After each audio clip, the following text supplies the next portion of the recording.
성장 섹터나 성장주를 보시는 분들은 자율주행과 로봇이 가장 파급력이 셀 것이다. 하지만 그 중에서도 로봇이 훨씬 더 파급력이 셀 거니까 로봇을 가장 1순위로 보시라 계속 강조드립니다.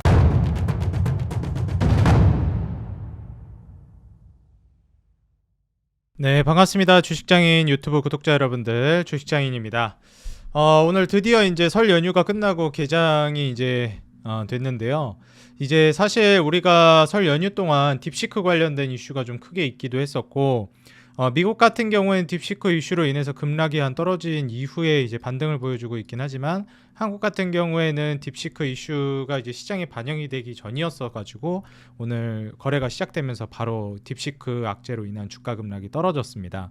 근데 이제 그 이유가 중요하다라고 할 수가 있겠죠. 딥시크 이슈로 인해서 좀 주가가 증시 역시도 이제 전체적으로 떨어지다가 다시금 이제 회복되는 모습을 좀 보여주고 있는 상황입니다. 그래서 여기에서 우리가 어떤 방향성으로 좀 맞춰 나가야 되는지 좀 예측을 해보면서 진행하는 게 중요하겠다 말씀드리고요.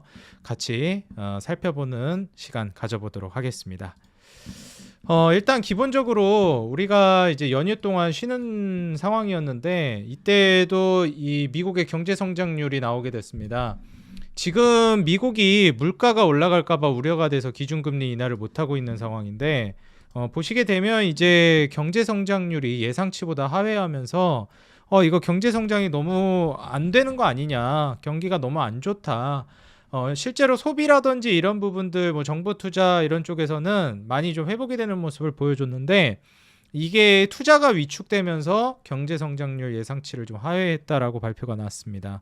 이게 이제 시사하는 바가 어느 정도 있는데요. 일단 소비로 굴러가는 나라기 때문에 미국 같은 경우에는 그로 인해서 이제 경제 성장률이 그나마 이 정도 버틴 것이지, 투자가 위축되고 있는 현 시점에서는 계속해서 발전이 뒤로 밀릴 것이고 앞으로는 계속 다운그레이드가 지속될 가능성이 높다라고 보여집니다. 물론 GDP의 3분의 2 정도를 차지하는 소비가 매우 중요하다라고는 하지만 우리가 이제 바꿔서 생각을 해보면 소비라는 것도 어느 정도 투자가 촉진되고 일자리가 늘어나고 그 과정 안에서 이제 유지가 돼야 하는 거고, 그게 이제 한계에 부딪히게 되면은 계속 소비 역시도 제한을 받을 수밖에 없다라고 보여집니다.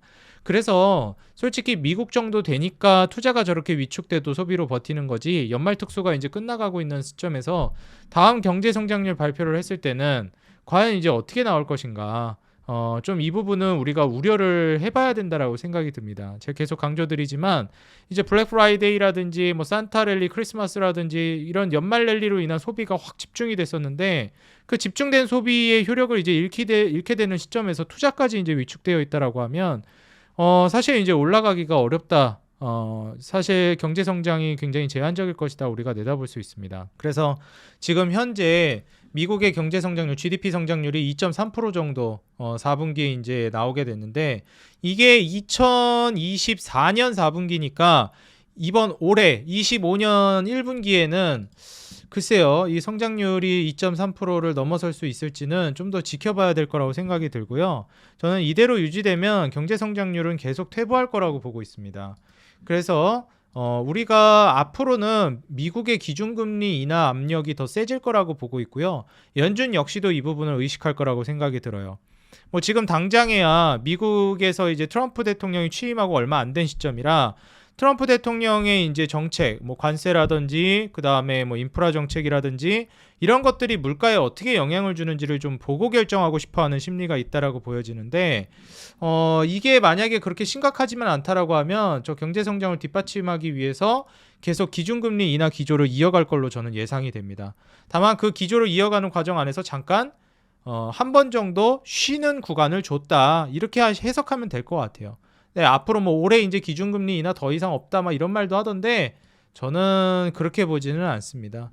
왜냐하면 물가도 이제 잡힐 가능성이 높거든요. 그래서 실제로 유럽 같은 경우에도 기준금리를 계속 내리고 있습니다. 물론 뭐 유럽만의 자체적인 이슈도 있겠지만 미국이 기준금리 인하 기조를 이어갈 것이라는 믿음이 어느 정도 존재하기 때문에 이게 가능한 거거든요. 그래서 이제는 우리나라보다도 기준금리가 낮은 상황이 됐어요, 유럽 같은 경우에는. 그래서 일본이 기준금리가 올라가고 있는 시점에서 유럽이 이제 기준금리 인하를 하고 있고, 미국 같은 경우에는 브레이크를 한번 걸어주다 보니 이제 환율 같은 경우에도 갑자기 치솟는 모습을 보여줬습니다. 보시다시피 환율이 원래는 계속 뭐 고점 대비 뭐 1480 몇 원까지도 갔었잖아요. 그러다가 이제 점점 조정을 주면서 1430원대까지 떨어졌습니다. 그러다 1450원대로 환율이 갑자기 확 튀기 시작했는데 뭐 이거는 다들 아시다시피 기준금리 인하 기대감이 좀 없어지다 보니까 거기에 맞춰서 외국인들이 또 이제 실망감에 돈을 좀 뺐다라고도 볼 수 있겠고요.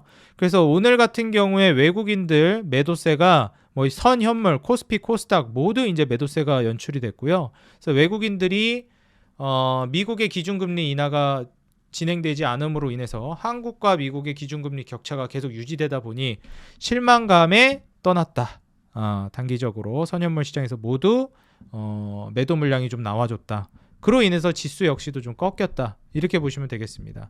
솔직히 뭐 딥시크 이슈 좀 영향이야 받겠지만 뭐 몇 개 이제 우량주들을 제외하고는 저는 크게 영향을 실질적으로 받는다라고 생각하지는 않거든요. 물론 어깨 전반에 좀 받는 거야 있겠지만, 근데 여기에 대해서 장기적으로는 오히려 제가 계속 거듭 말씀드렸듯이 경쟁이 부추겨지면서 좋은 긍정적인 방향으로 갈 가능성이 높다고 봅니다.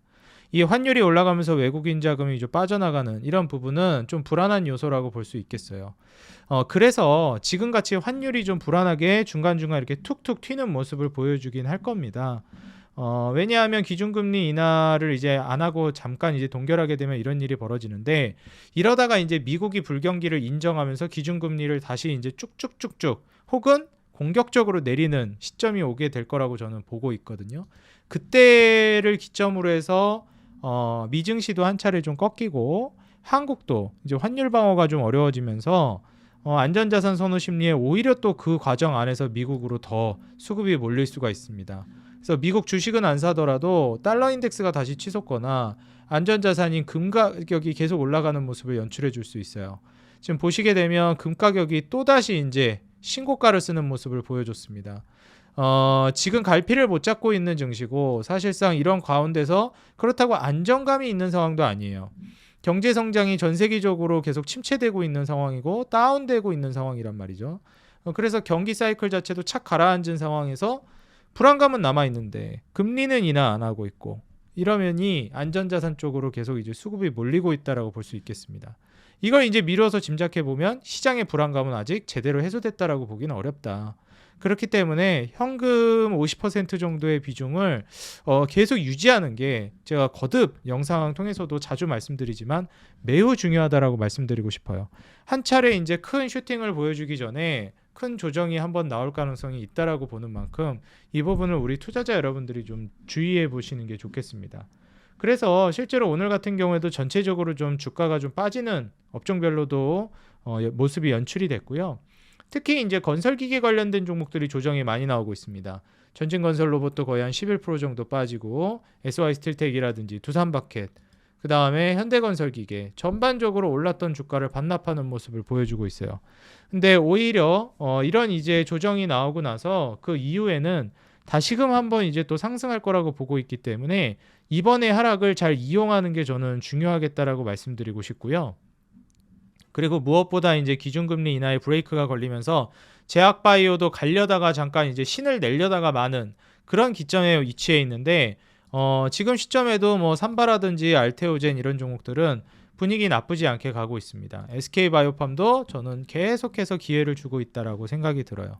뭐 지금 당장에 막 신나게 올라가고 있지는 않지만 충분히 그런 모습을 이제 연출할 만한 종목으로 보실 만하다 말씀을 드리고요. 건설기계 쪽은 이번 조정이 마무리되고 추세를 돌리게 되면 매수 타점을 잡아봐도 좋겠다라고 생각이 들 만큼 좀 매수 타점이란 기회를 줄 수 있다라고 생각이 들어요. 그리고 이제 제가 개별주 개념으로 크래프톤을 계속 언급드렸는데 신고가를 다시 또 쓰기 시작했습니다. 그래서 사실 크래프톤 같은 이런 개별주들은 오히려 이제 주가가 또 잘 올라가는 모습을 보여주고 있고요. 기준금리 인하에 이제 브레이크가 걸리면서 우리나라에서 외국인들 돈도 빼고 있고 환율도 다시 튀기 시작했고 이렇긴 하지만 장기적으로는 결국 미국은 기준금리 인하를 계속할 거기 때문에 경제 성장이 안 나와주니까요. 그런 걸 이제 감안해 보면 결국 환율이 안정되면서 외국인 수급은 돌아올 것이다. 그리고 미국의 기준금리가 계속 떨어지면서 한국과의 이제 기준금리 격차도 아마 이제 좀 좁혀지는 모습이 보여줄 것이다. 그러므로 인해서 전 세계적으로 기준금리 인하 기조는 유지될 거니까 사실상 장기적으로 우리가 투자 시장이 활성화될 거라는 건 의심할 여지는 없다라고 생각이 들어요. 다만 금 가격이 치솟고 있고 지금 시장이 한 차례 조정이 나올지도 모른다는 불경기에 대한 불안함이 시장에 팽배해 있기 때문에 금 가격이 이렇게 치솟을 때는 각별히 좀 주의해야 된다라고 말씀드리고 싶습니다. 더군다나 이제 제가 경기의 바로미터라고 말씀드리는 원유나 뭐 구리 가격도 다이나믹하게 뭐 회복을 해준다라는 모습을 보기는 어렵습니다. 물론 이제 원유 같은 경우에는 트럼프가 이제 생산을 늘려서 공급을 늘려가지고 가격을 다운시키겠다는 목적이 있었지만 그래도 이제 수요가 어느 정도 뒷받침돼주는 게 중요하거든요. 근데 지금 현재 수요가 살아나고 있다라고 보기는 어렵습니다. 그래서 사실상 이제 수요도 그렇게 크지 않은 상황에서 공급으로 이제 물가까지 낮춰준다고 하니 제가 봤을 때는 기준금리를 이제 해야 된다라는 압박을 연준이 더 크게 받을 가능성이 높아요. 물가도 물가 핑계 댔는데 물가도 그렇게 안 뛰네. 심지어 불경기가 점점 심화되네. 경제 성장률도 예상치를 하회하네. 그럼 기준금리 인하해야죠.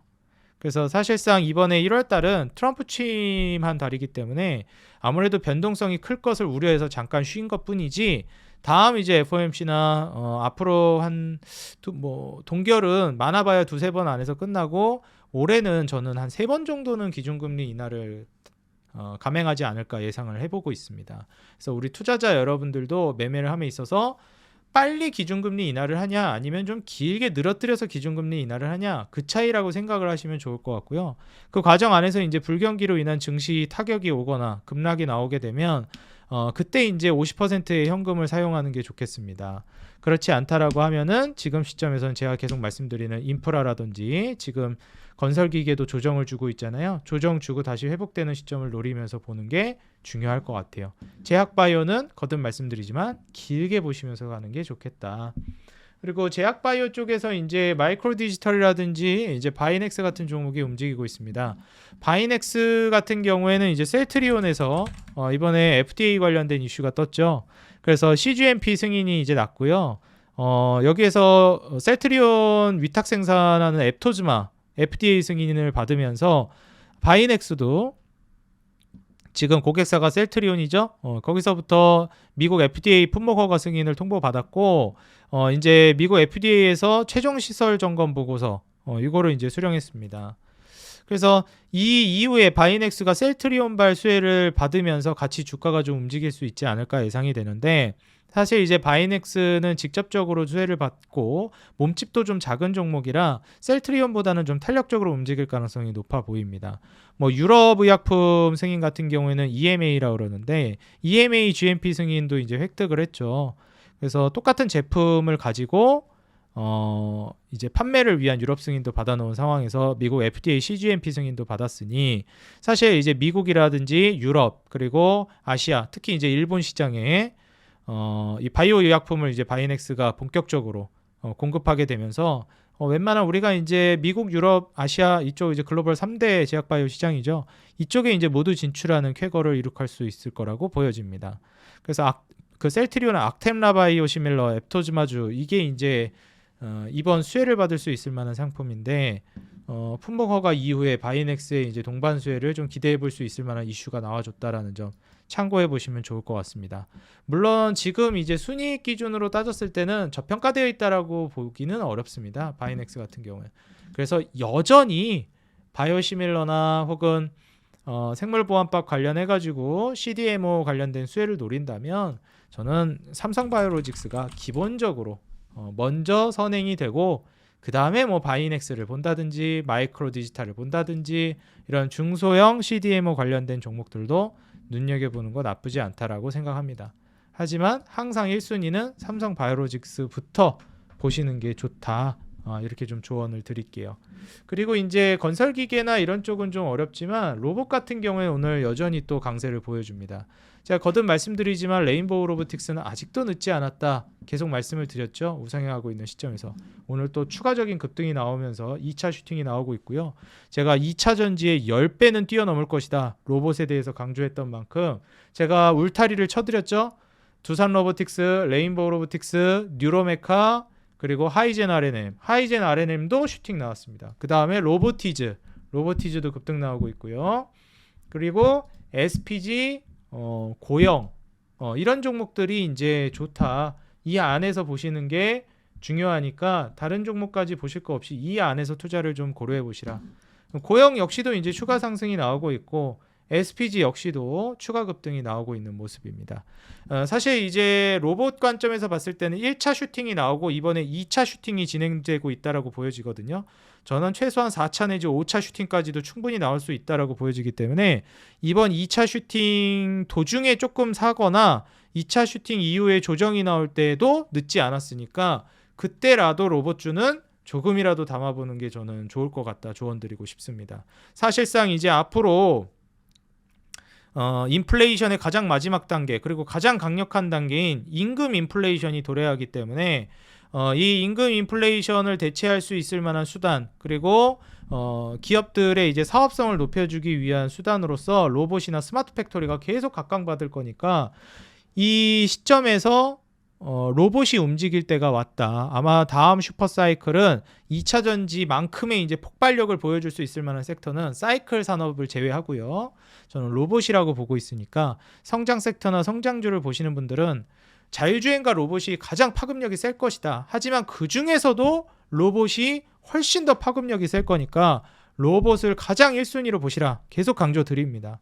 그래서 아직도 늦지 않았으니까 제가 이제 가두리에 울타리를 쳐드리니 다른 종목 말고 이 안에서 보시기 바랍니다. 두산 로보틱스, 레인보우 로보틱스, 뉴로메카, 하이젠 RNM, 로보티즈, 그 다음에 SPG, 고영 이렇게만 하면 대략 한 7개 종목 정도 되거든요.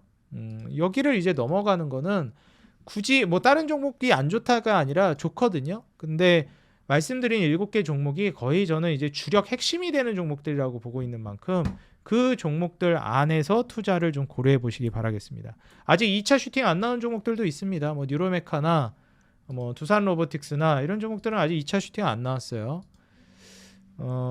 그렇기 때문에 뭐 그런 종목들 고영은 이미 슈팅 나왔고 그런 종목들도 한번 좀 눈여겨보시고 2차 슈팅이 나오고 있는 종목들이 아무래도 대장주니까 이런 대장주들이 아마 가더라도 더 많이 가게 될 겁니다. 그래서 대장주들 위주로 한번 좀 주목해 보시면 좋을 것 같고요. 오늘 영상뿐만 아니라 제가 우리 구독자 여러분들 위해서 특강을 이제 준비했습니다. 이미 특강을 이제 1차로 어제 제가 이제 진행을 했고요. 특강 이후에 토요일, 일요일 2차, 3차 특강이 또 준비되어 있습니다.